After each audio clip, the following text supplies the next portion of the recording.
welcome back to Sustainable You. And today we are going to talk about our chicken pen. So the outline of the chicken pen was already here, so we've just used what we had. A couple of things happened with it though that meant that it wasn't possible to use it for chickens straight away. The first thing was the door was incredibly heavy and actually just ended up breaking off, so we wouldn't have a door.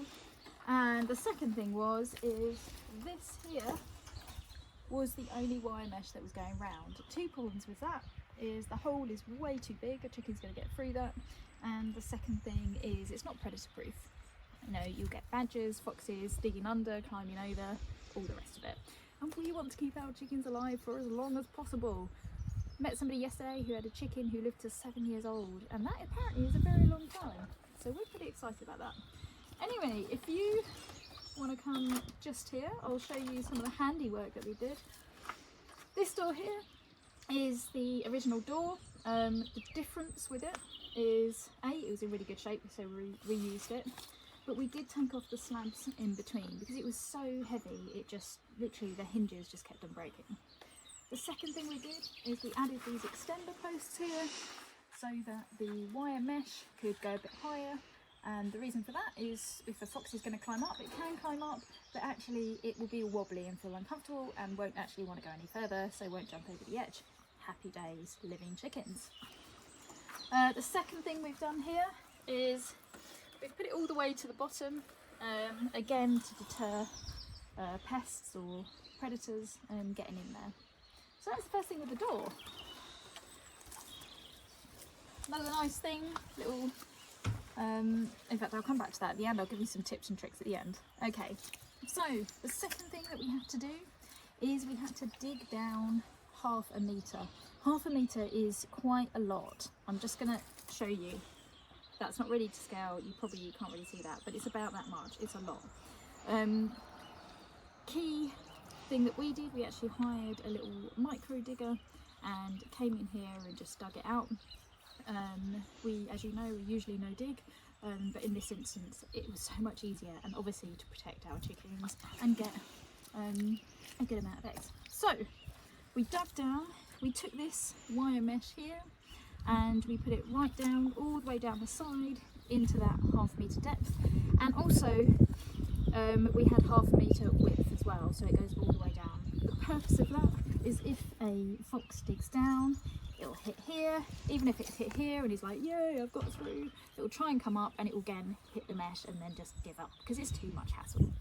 By that point, hopefully the chickens have been able to get into their coop or get into a tree. So come on in, a little bit more. So the other thing that we did here is we sewed pretty much the two areas together, the two separate meshes together. Reason for that is so that nothing can just kind of pop through here and whip through. It's going to make their life a little bit more difficult. We did the same thing in the bottom here. Just a tip. I always recommend, you know, that you do that. Reduce the amount of predators getting in. We also, as you can see, went a metre up, and this is slightly too high, but the good thing about this is one of actually our neighbours has also got quite a wobbly mesh, and they said it just, you know, again stops predators coming in because they feel unstable and they don't want to jump over the edge. So that's pretty much how we built the chicken pen area. Some tips on this. So the first tip is get a micro digger. It's about 100 quid a day, something like that. One thing I would say is it's not as easy as it looks. It's pretty hard, and it takes a lot of time to be able to do it. So maybe in the future, if we did it again, we might actually hire someone just to dig it out themselves because it'd be so much quicker and actually it would cost less in the end, potentially. The second thing that I would say to do is, instead of buying this in metre rolls, like with height, get the whole height. I think actually that would be so much easier, because we ended up with 3 metre rolls and then having to sew them together, which was a bit annoying. Saying that, you would have a massive like 2 or 3 metre roll, which could be hard to handle, so I leave that up to you, but just one reflection. The other tip, and I'm going to swing you around in us just to go back to the door, is something that I did so that there was no gaps in between the fences and nobody could just sneak through, I don't know, like a little stoat or something, grab the eggs, is that is all connected to the door. So there's no gaps there, it's all kind of in there together. I think that's pretty much it in terms of how we did the pen, so that's it, and over and out.